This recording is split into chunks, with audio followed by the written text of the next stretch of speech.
Streaming. We are now live on Facebook. So good evening to people in the UK and Europe. And if you live in the US, I'm guessing it's still good morning for most of the US.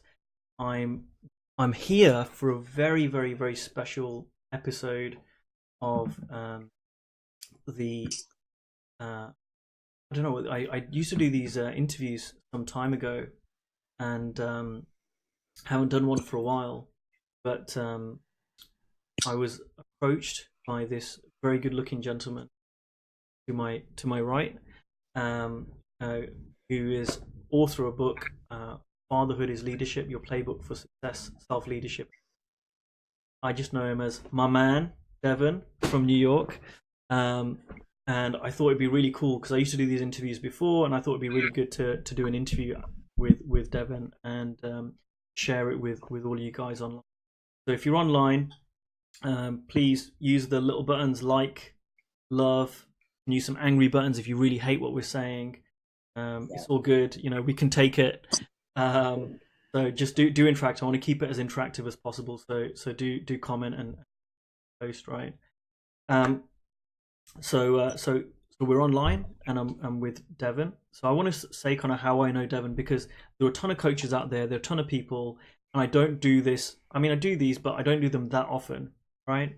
But the reason why I wanted to do this with Devon is I met Devon. Was it 2 years or 3 years ago? 2 years ago. 2 years ago. God, it seems like ages. But I met Devon, and he's a coach, and I was doing a course in the US with Steve Chandler, and Devon was on the course too. And like, Devon is just this real amazing kind of like ball of energy, and very out there, very extroverted. But the really cool thing I like about Devon as well is like he's got a heart of gold, right? And so when you look at his work, and from what little I know of the work that he does, it's like I could really feel like he's coming from his heart. And I know that, and we'll get into this a little bit about your story, but what I know about you is that you're really, really passionate about helping other men. And for you, the topic really is leadership and for fathers. And I thought, that really resonates with me and wanting to work with other men. So I'm not a father that I know of, right? I don't think I've got any kids running around, but I think there's so many lessons that are relevant to people that are fathers and aren't fathers. So first of all, welcome to the interview. Well, thanks for having me, my man Kush. It's an honor, and I really appreciate the work you've always that I've seen you do since I met you, and especially with the men. I know you got a men's group or immersion coming up soon, so I just appreciate the work you do as well, man. So I'm excited, brother. Let's get it on. So I've talked a bit about how I know you as a coach, and really how you've shifted, and I know you do some work literally across the board from your private clients right the way through to some huge corporates. But can you tell people like who are in this group who may not have any idea about you, kind of who you are and what you do? Yeah, so first and foremost, I'm born and raised in New York, and we spell that YAWK, New York, right? There's no York in there. And yeah, I got in coaching. I mean, I could tell you a little of my story. It started out at an early age, and fatherhood and leadership came together. But right now, I'm a coach. I do success coaching one-on-one and in organizations. I work with some professional athletes, professional sports teams. But how I got there was an interesting road, I think, and we can get into some of my story. But basically, when I was a teenager, I was a basketball player. So I was short, so I had to work hard and play hard, and ended up getting a basketball scholarship to college. But at age 15, my father was my hero, and we lost our grandmother. I lost my grandmother, which was his mother.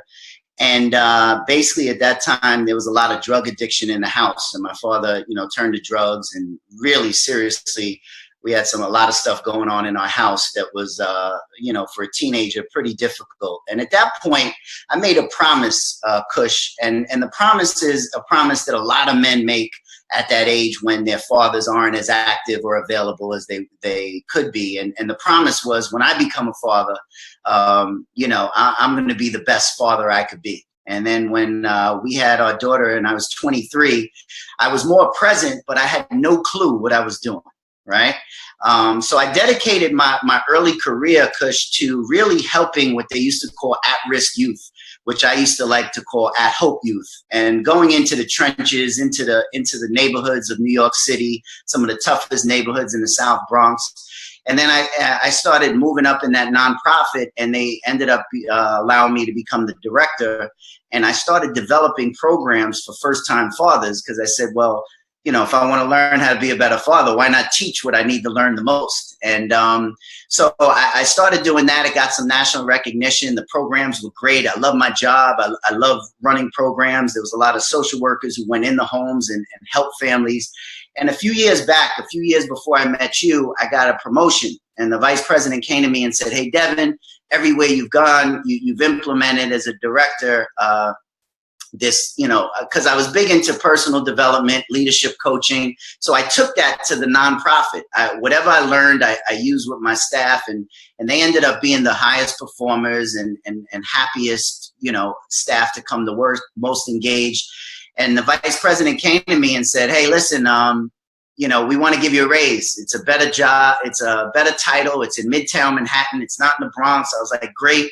I took the promotion, Kush, and about 8 minutes into the job, I realized it was one of the biggest mistakes I made. And it wasn't with the population. It wasn't with the fathers. It wasn't with the youth. And it was a toxic environment. And at the same time, you know, I was going through a difficult divorce, and I had what, you know, we know as the scarcity mindset in this divorce, right? So scarcity mindset's like, she's going to take it all. I'm going to eat ramen noodles the rest of my life. I'm going to live homeless, you know, and all this stuff. So it's the most difficult time in my life. And right around that time, I ran into a guy who did a training at the organization who was a coach. And he used to work for a guy named David Allen, who made known Getting Things Done, the productivity guy. And he met me in the hallway, Kush, and he said, you know, Devon, there's something about you, kind of what you said, like my energy, my extrovert ways. And he said, there's something about you. And Kush, I'm from New York. So when someone says something about you, I'm kind of like, yeah, all right, man. What's your angle here? He said, no, for real. He said, let's stay in touch. And I said, Kush, I said, yeah, all right. Now, really, what's your angle here? So the guy stayed in touch. He sent me some books. And about 3 weeks later, he invited me to a place. He sent me an email in OJAI, California. And he said, I want you to come to this leadership retreat. It's a few $1,000s. I'm going to waive the fee. He said, all you have to do is get a plane ticket and a place to stay. And because I was in this scarcity mindset, Kush, I kind of was like, I can't go out there, plane ticket in a week, advance notice, And 3 days went by and I couldn't sleep, and I had like this knot in my stomach. And I said, if I don't take advantage of this and take this opportunity, I might be living what I didn't know then was my default future of like this future just settling. So I got on the plane, flew out I looked at a place that said OJAI. I called it. I said, hey, this is my first time in OJ, California. And the lady, you know, from California laughed at me because I'm from New York. And she said, Devon, OJ is that guy, that football player we don't talk about out here in New York, in California. She said, this is Ojai. So I said, oh, my bad. I'm coming to Ojai. And I go to Ojai. And those 3 days really shifted my whole perspective of how I want to serve in the world, man, because I always wanted to make an impact from my heart. I wanted to help young men. I wanted to help fathers who were struggling, maybe struggle like I did or just don't have it figured out. And in that retreat, he asked me 2 questions. He said, what would you do if money wasn't an issue? You would just live and do. And he said, the second question was, what do you have 10,000 hours in? And I didn't hesitate. I said, well, both. I have leadership, development and coaching. I have a lot of personal development and fatherhood. And he said, build a business around that. I said, what? He said, build a business around that. And I did. And in 6 months, 3 months, I circled the calendar. I said, I want to do my first keynote. I called some people. I went to a TED Talk and saw them talk. And I said, would you come here? I don't have any money. But would you come to this event? They came, they brought other people. It was a great event. They videotaped me. And within 9 months of that leadership retreat, I I was on my own TED stage, and within 4 months after that, I had left my nonprofit for a full-time coaching practice. And now, I coach all over the country, coach some really high-performing people. And most of all, like the impact that I want to make on fathers' lives, but not only fathers, but children and families, is really what I'm out here to change the world and do. Thank you for that. And there's so much in that, that I want to, at least a couple of things I want to pull out from that, which I really love. And one of the ones is that, which I so resonated with, is you had an opportunity to do some training, right? And you're like, nah, I'm not sure, I'm skeptical. And trust me, I was there. When I was 17, 18, I was like, I loved being a skeptic. I loved being a cynic, right? Everyone's got an angle. Everyone's trying to get something out of me. The world's a bad place. I need to be careful of it, right? And that's what you create. Like, you think that, and that's what you create in the world. But what I love is that you had this knot in your stomach, and it's like, it's now or never, right? And I love it because, it's so true. And I see this with some of the guys in this group, some of my clients, and I see it in myself that there have been moments in my life where it's been like, these are one of those sliding doors moments, right? Like, it's that moment where I was like, I'm going to go ahead down this one path, and it's maybe a risk or whatever, but I'm going to go down it and fuck it, let's see what happens. Or I'm going to stick with where I am, and, and I'll never know. And for me, I've kind of always taken that road of like, I'm going to go down, and like, I just need to see how deep the rabbit hole goes, right? And it's amazing where, I love bringing people into these kind of interviews and talking to people who are like what I call real people. Like, I know you're not going to angle, you're not selling anything. Yes, we're talking about your book, but you're not selling a course or anything like that. You're just talking really from your heart, and I love that.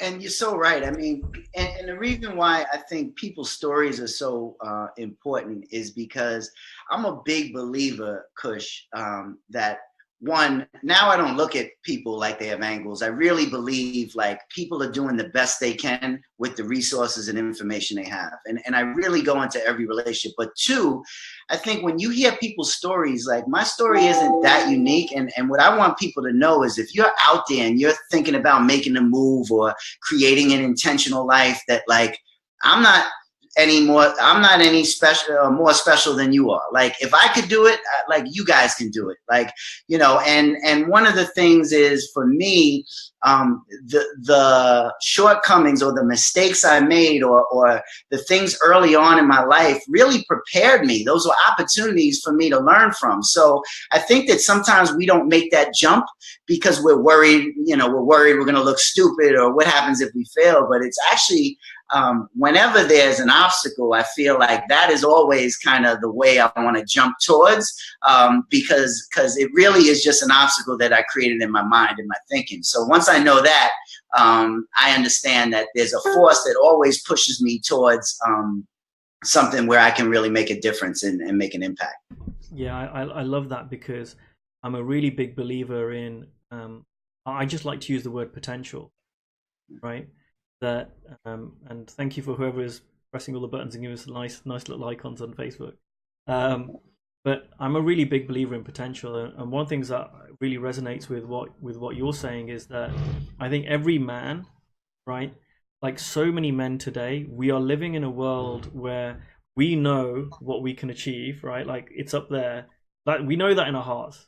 We know it. It's not like it's not the other way around where someone's going to tell you you can do more. We actually know that we can do more, and we kind of just sit on that. We sit on it, and we don't really do anything. And I started to see this in other people as I started to see it in myself. I was like, oh, I'm not a special little snowflake, right? Like, and I love that you said that about yourself, right? That, your story's not that unique, right? And I love it. Like, I feel so connected with that, because I'm just a normal guy. For years, I thought, no, I'm special. I've got my own story. You don't know what my life's been like. You didn't have my dad. You didn't have my family. You didn't have my situation. But as I got older and kind of grew up a little bit, I realized, you know what? Everyone's got shit going on. Everyone's in the same position. Everyone's got this massive, massive potential inside of them. And, I can model that for others right? By like just taking the next step and moving towards. Yeah, and that, looking at things like that, Ankush, I think only connects you with people more. Like for me, for instance, everybody's reality is their reality. So for me, like I tell people, your father didn't have to use drugs or go to jail for your pain to be your pain, right? Just a simple, your father not showing up could have been your story you created and your pain. And for me, I wanted to create a book, Ankush, where, you know, I've worked with men for a number of years. And what I realized was for many years, men walk around, I feel, with this mask, right? We've been told, you know, you got to be a man's man. You can't show people how you feel. And I realized that it wouldn't be helpful, because this book isn't really a parenting book. It's really a book about transformation. It's about how men can become the best version of themselves. And that translates into better leadership qualities at home, at work, and in the world. But what I realized was, we didn't need like a parenting book, you know, what to expect, when to expect. And I remember that big book. I looked at it, looked at the pictures. I said, this ain't for me. But they also, what I realized is, you didn't need the guru book, right? Oh, look at me, I got it all together. So what I love about the book is that I show real life stories, mine and my clients, of, especially of mine, where I fell short. This is how I learned this. I work with men. You know, I've been in the fatherhood space for a long time, but I realized that for men to become open to share their real authentic self, you have to have a medium for them to be able to step into that. And that's what this book does. And real quick story how I learned that, Kush. I remember I went back to the nonprofit a year ago, and they asked me to speak to a group of men in the South Bronx, right? And I went back in, and they knew me by then, right? I had been pretty well known in the States, you know, all these followers and TED Talk and all this. So I walk into the room, and I was supposed to give this 45-minute speech to this group of men, these fathers, right? And when I came in, they were damn near like huddling, like I felt like very important. My head could have went this big, and they're asking almost for autograph. Like, I saw you on the TED Talk. I saw you in this radio show, da-da-da-da-da-da. And it didn't feel good in my spirit. It shifted, kind of like, I felt like if I said this talk in this environment, they wouldn't hear the message, right? And what I did was, I scrapped the talk. I sat at the edge of the table with one leg dangling. I said, listen, guys, my daughter's in college. She hasn't spoken to me in 2 weeks, and I need your help. And they got quiet. They were like, this guy. And the guys just opened up and was like, hey, man, I experienced this. And it just opened up an opportunity for us to be real and authentic. And I'm sure they learned a lot that day, but I learned a lot as well. And that's what I wanted to provide in the book, an opportunity for men to see that, you know, we could create an intentional life and from the inside out. So give me some other, you know, I really wanted to come on about the thoughts in the book. You'd say that you share your stories and your client stories, and thanks for that. But can you share maybe something else from the book that's like a real key lesson that would be useful for both fathers and also non-fathers in it? Yeah, it's funny because I had a lot of the reviews were fathers, of course, but then it was also for women who initially bought the book for a father or for a mentor, like I think, and they were like, it's universal. So there's a couple of lessons, man. Fatherhood leadership is all about influence, intimacy, and impact, right? So for me, like leadership, great leaders, I've been in organizations where the CEO wasn't a great leader, but the janitor was a great leader. So to me, leadership, just like fatherhood, isn't about your title. It's about influence. It's about how your actions and your ways can influence those people around you. And we dig deep in the book about these three areas of influence and intimacy and impact, the impact you want to make on the world. And what it really is a focus back on the men, on how they can do things to become the best version of themselves. So that translates into those around them. So there's activities in the book, there's like coaching tools, but most of all, the learning is through the stories. So we have, something called, work-life BS, right? We've been fed this lie that there's this work-life balance thing, that you have this perfectly balanced life. And what we dive into the book is, I remember one of the stories. I was talking to the director of Wharton Business School, work-life integration, and he gave this analogy of work-life integration. You have these categories of your life, right? You have work, you have home, you have relationships, you have self-care. And if everything was perfectly balanced, right? When was the last time you started working 2 hours at home and you said, okay, I need balance. I got to go 2 hours and spend time with the kids. There's no real balance. And what he likened it to was a jazz quartet. In a jazz quartet, you have these different instruments. And sometimes the trumpet is the soloist, and that's what all the attention is. Sometimes the percussion is the soloist, but all together it makes beautiful music. So sometimes in our life, we need to put our focus in our business. So I might tell my child, hey, daddy's going to give you 20 minutes now, but I need 2 hours to work on this business, and creating a space in our life where we can successfully integrate work life and family life. So there's many tools. We go through self-care, we go through leadership, we go through relationships, we go through communication, we go through these stories that we create, about our past, right? About how, like, my father, the way my father was somehow affected me now, when it was just a story I created, and how when we get rid of those stories, we could create just a new space of possibilities in our life. So you said something right at the start of that, which was, you help men be the best version of themselves, because that relates to else. So I don't want to lose that. So what you're saying is, because I read influence books and all this stuff back in the day, but basically what you're saying is, if you want to be more influential and you want to have more of an impact in the world, right, and those around you, that really comes from who you are. It comes from that's the whole. If you read the book, I tell guys, it starts and ends with you. You want to be a better father, it starts and ends with you. You want to be a better leader, it starts and ends with you.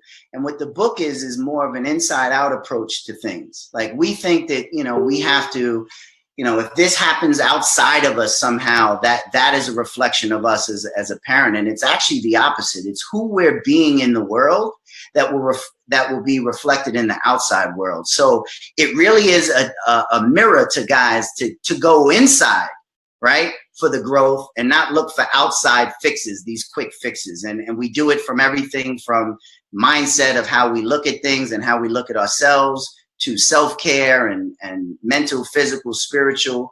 And it's really a powerful book. I don't think there's any book like it. And when it was released, it was the #1 new release on Amazon, because I think it's resonating with a lot of people who want to become better versions of themselves, and really show up in the world as the most powerful leader they can be, and the most powerful man and human they could be.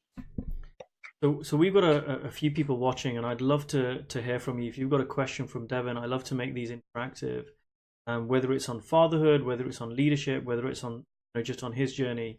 This is a time to ask. We're lucky to have Devon here to give us his time. So I'd love to kind of hear from the group, whilst we've got Devon.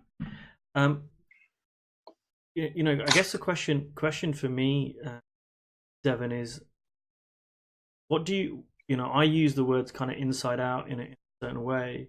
What do you mean by inside out, and can you talk a little bit more? Yeah, I remember early on in my life, when I had these stories I created, I thought that there was these things, right? Like my upbringing and coming from a biracial relationship and all these outside circumstances kind of affected kind of who I could be in the world. And what I learned was my world is really just a reflection of my thinking. Right. So if I'm feeling something, right, if I'm feeling a certain way about a relationship, I'll give you an example. When I went through the divorce, it was a difficult divorce. And it was a struggle initially, because I thought that she should be different than, I wanted to take the high road and integrity.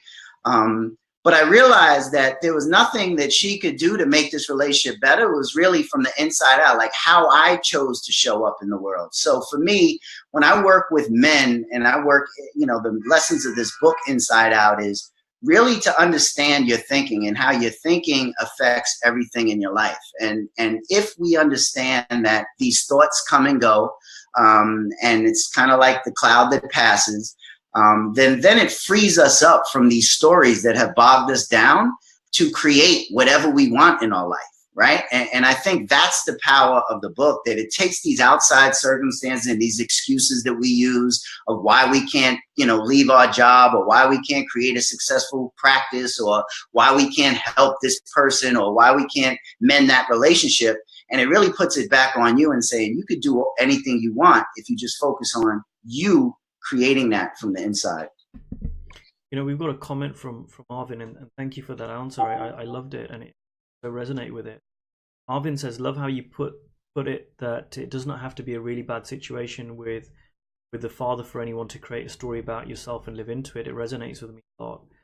And I guess coupled with the whole inside out thing, that what I've come across is that a lot of men, I don't know why, but with a lot of men, we seem to have difficult relationships with our fathers, right?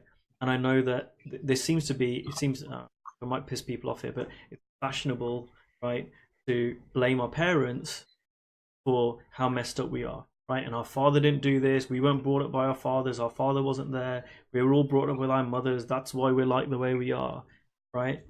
And, I guess, how do you see this? Because it sounds like you're saying, things can be great with your father, and actually you can still make it into a bad thing.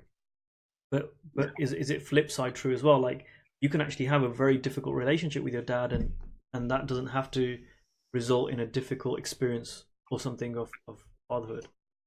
Absolutely. And first off, thanks, Arvin, for that. I think that's a big message for people to understand, because I feel like sometimes, Arvin and Ankush, that we get in this like, my life is worse than yours competition thing, right? Like, you ever be in a conversation and someone says, oh, this happened to me. And then all of a sudden it's like one-upsmanship, like, oh, well, this happened to me. And it's not necessary. We all have our own experiences. And yes, to your question, I think that it's so true that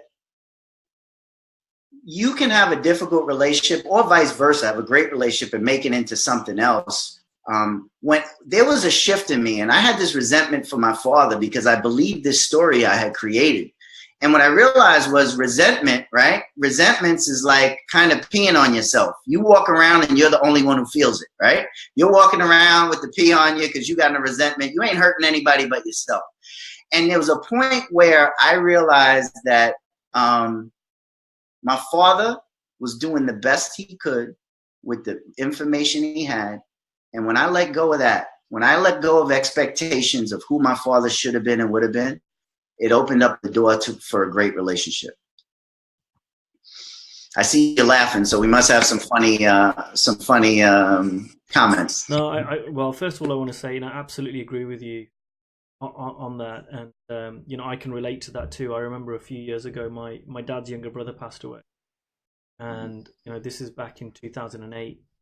And I remember at the time thinking, damn, like, my cousins aren't able to say anything to their dad now, like, he's gone, the time's gone, right? And, I didn't have, it wasn't terrible, but I didn't have the best relationship with dad. I couldn't, the words, I love you, couldn't have come out of my mouth. I felt it, but it just, I don't know, there was a disconnect. And I remember back then, 9 years ago, thinking, he's the only dad I've got. My grandfather passed away when he was 7. I was like, I don't know how long I've got with him. I really made a conscious decision to change that, and it wasn't a change. You can't change the circumstances. What's done is done, and then it was years later that I started to realize, like, he's innocent. It's like, if he knew better, he would have done better. If he thought like me, he would have behaved like me. And I remember, like, looking back where my dad, I'd ignore this, but my dad saying, like, he wanted to be a better father than his father.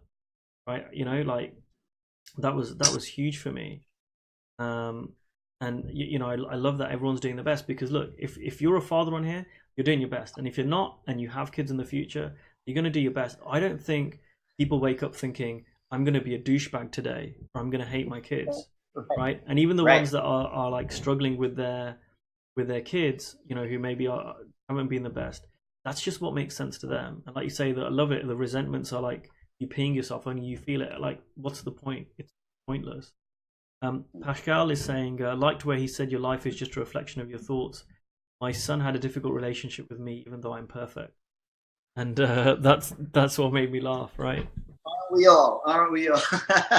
So yeah, I love this conversation because I think it's opening the door for, like, we have everything we need in life inside of us. And I think that sometimes we put these, like your father or my father, they're 1 in 7 billion people in the world, right? And we put this title on them, father, and then with the title comes these expectations.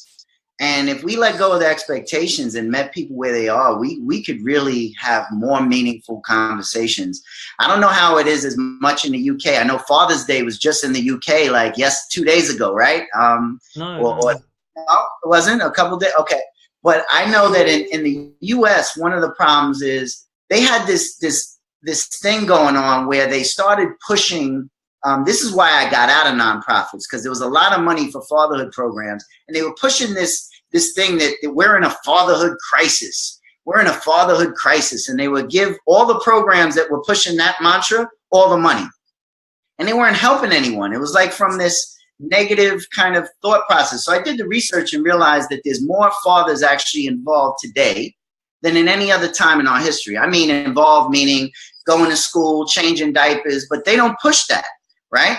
And on top of it, what happens is we get fed into this fatherhood crisis. And I don't think we're in a fatherhood crisis. I think, if anything, there's somewhat of a relationship crisis. We forget that we belong to each other. And for you to change the world, you don't have to change the world with the greatest new invention.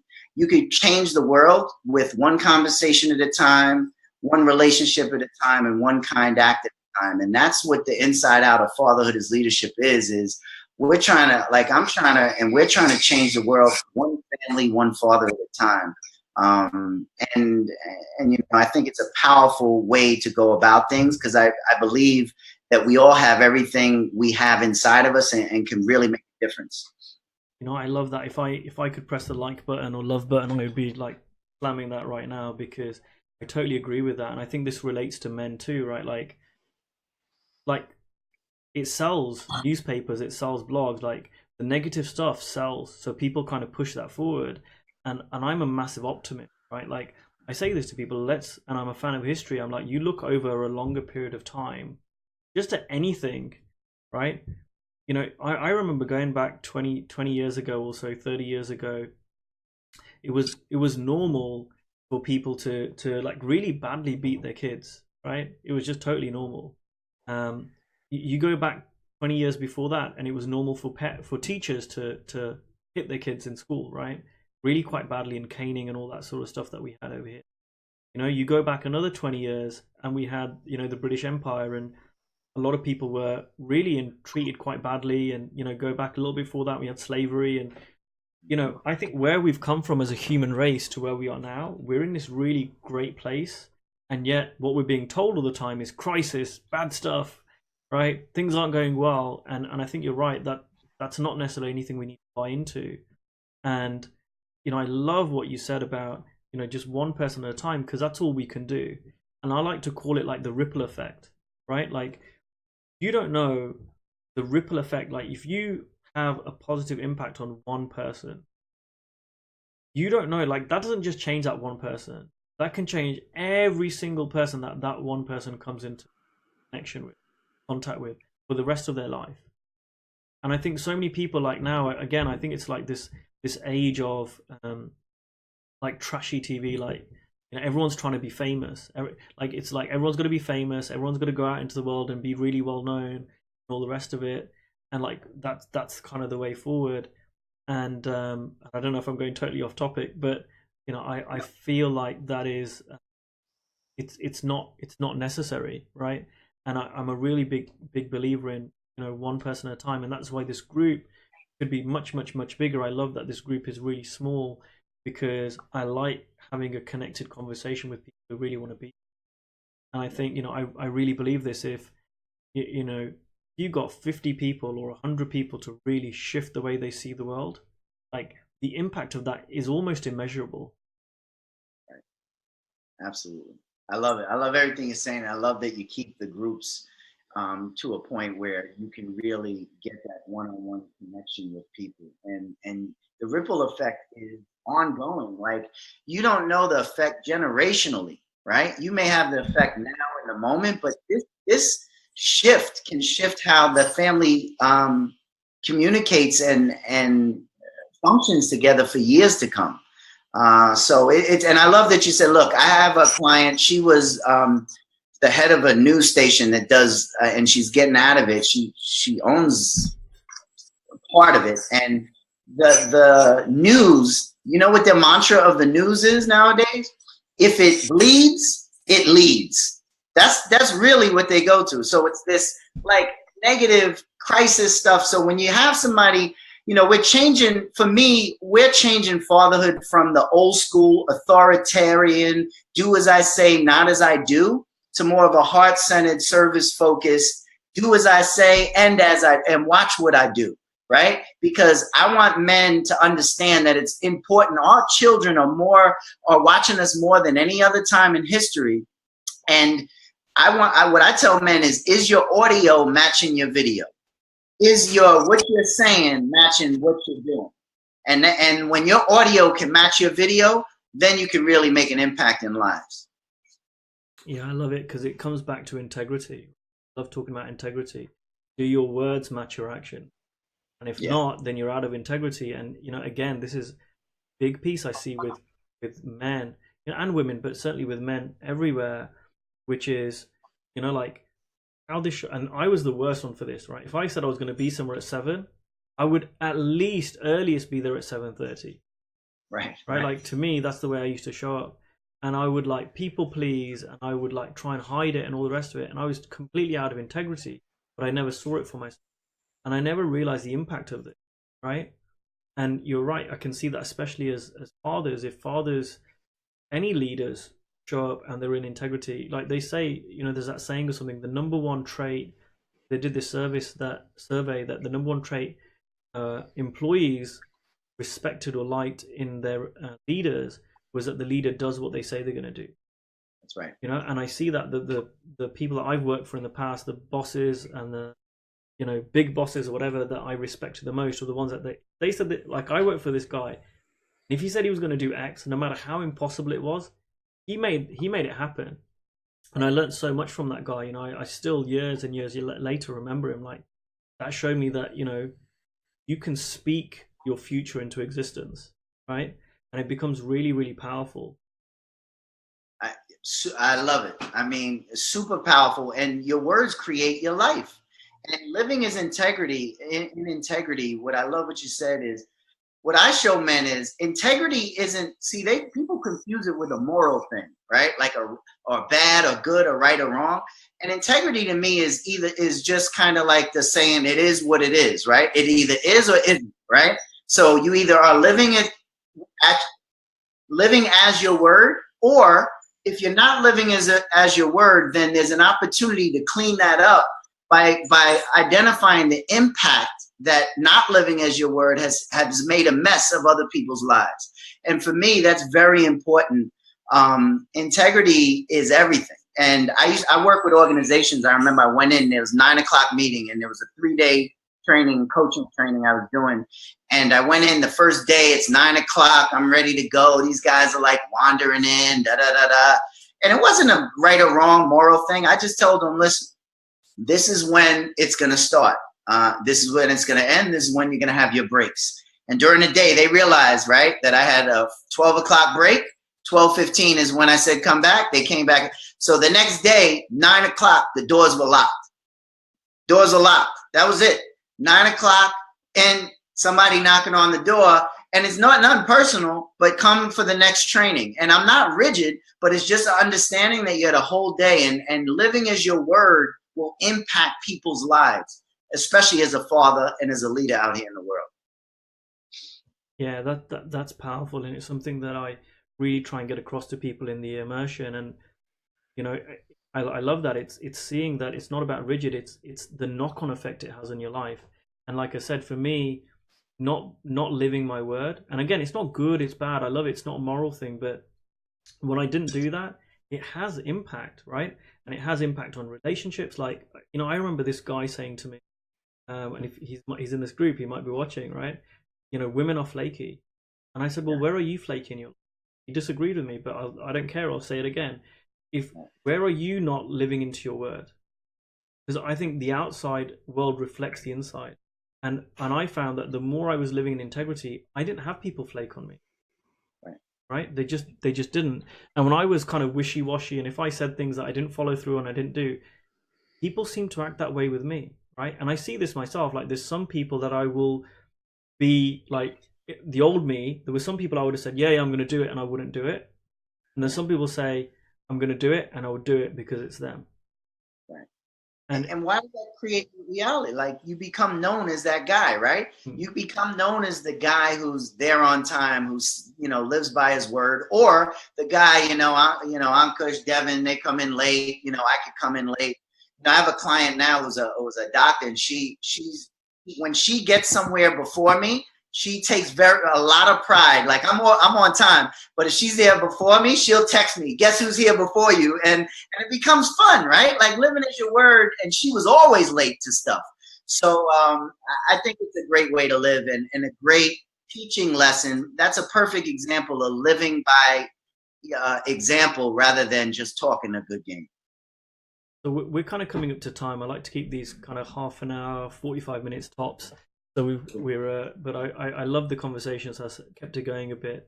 And I just want to kind of finish off with it. Is there, if people want to get in contact with you and they want to, well, first of all, this is the book. So go and buy the book, Fatherhood is Leadership, with you and your kids on there, which is great cover. Available from all good bookshops, right? But if people want to get in contact with you, how can they do that? I'm on all social media under my name, Devon Bandison. So if you guys want to shoot me, fatherhoodisleadership.com is where, if you guys want to get one chapter of the book, you can check out one chapter of the book there or order it, or on Amazon. But, you can find me, connect with me guys on social media. And, for Kush, for your group, if you guys, if any of your guys in your group buy a book for somebody who gifts it for somebody, if you guys email me, I'll send a signed copy to the UK to you guys for yourself. So I really believe in moving this forward. So anybody, I respect and love what you're doing. So I want to make that available for you guys. No, that's very, very generous. Thank you so much for that. I really, really appreciate it. You're just kind of modeling service there yourself, and I'm so glad we were able to do this. Me too, Kush. Thanks, man, and keep up your great work, brother. Thank you so much.